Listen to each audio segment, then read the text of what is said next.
Well, good morning, everyone. I'm Rosie Chu, and welcome to Bay Area People. Now, this weekend, the nation remembers the 10th anniversary of the 9/11 terrorist attacks. This morning, we'll meet a woman who has reached out and helped survivors of sudden loss. Now, using her own experience of sudden loss with her fiancé, author Heidi Snow is now sharing stories from 9/11 and other tragic accidents to help provide grief support. We'll then turn the attention to the question of how to provide jobs. One answer here in the Bay Area is the Treasure Island Job Corps. We'll find out why this job corps is so successful and how they're using the culinary trade for training and job placement.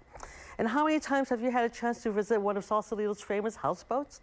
Next weekend is your chance to see what it's like to live in a floating home and to experience their unique and creative features. That and more coming up today on Bay Area People, so please stay tuned. We will be right back.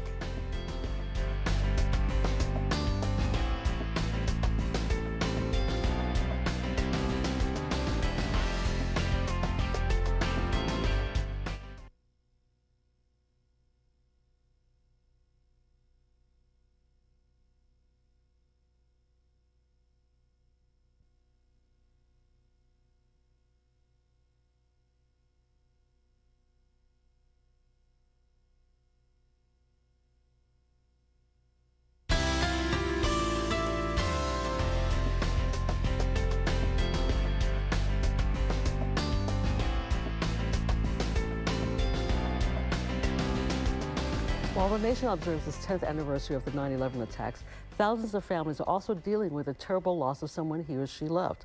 My first guest this morning knows what these families are experiencing because she too experienced sudden loss when her fiancé died in an airplane crash in 1996. She has since created an organization devoted to helping people experiencing sudden loss and has just written a book called Surviving Sudden Loss. And they're all about stories from around the country of people who've been in that situation. I'd like to welcome to Bay Area People author Heidi Snow. Thank you very much, Heidi. Thanks for having me. There's so much more than the book, and we just want to go to the very beginning.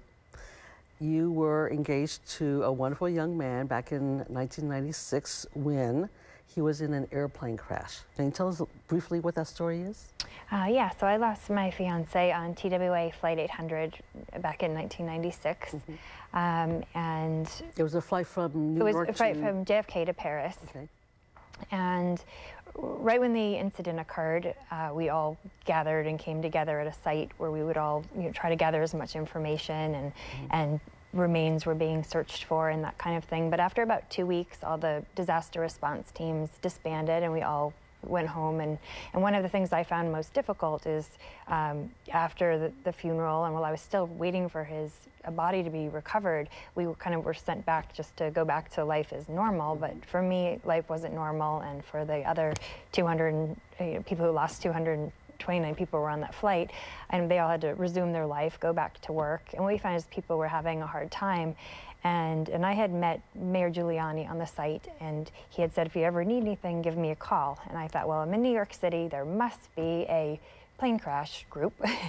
And I contacted his office, and they said, well, there isn't one, but maybe the families from Lockerbie 8 years ago might be a valuable resource to you because they've been through it before.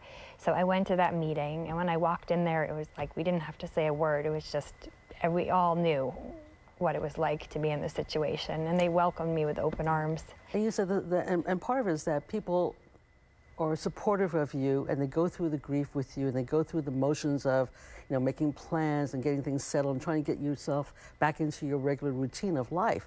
But after that, people kind of had an attitude like, okay, it's time for you to go on with your life. Right. Get over it.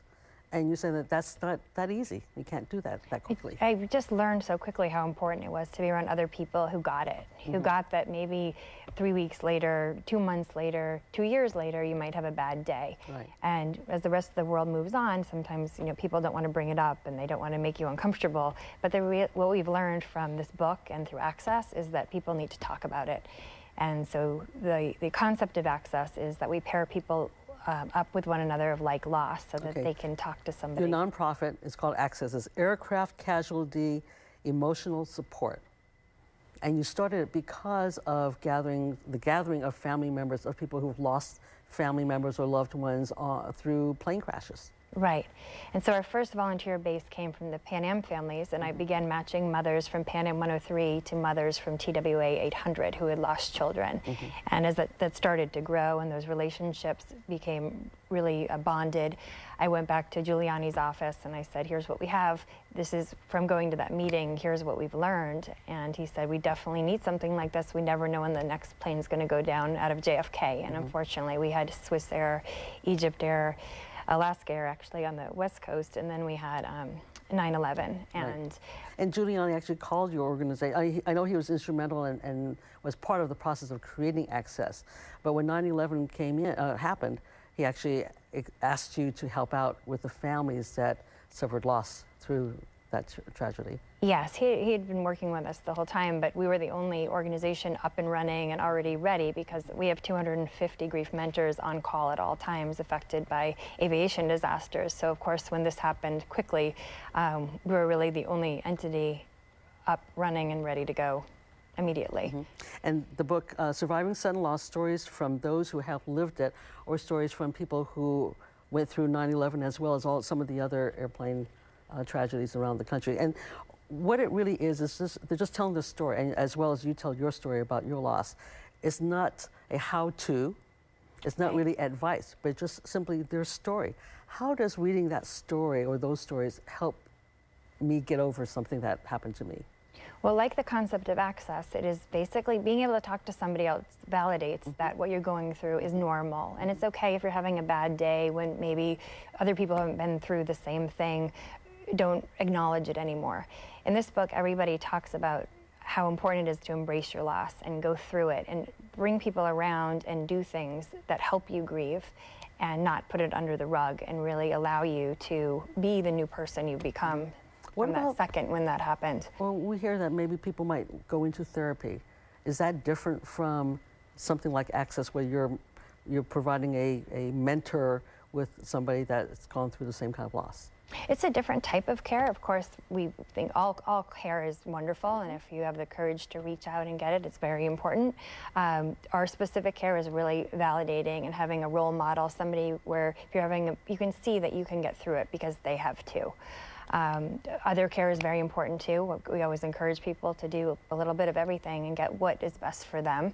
But what we find with Access is just being able to identify with somebody else makes it feel like when you feel like you're not healing through the stages, or maybe you're having a bad day and you feel like you've been set back 2 years, that's okay. And then you go back to, you just have their setbacks along the process, and we get it.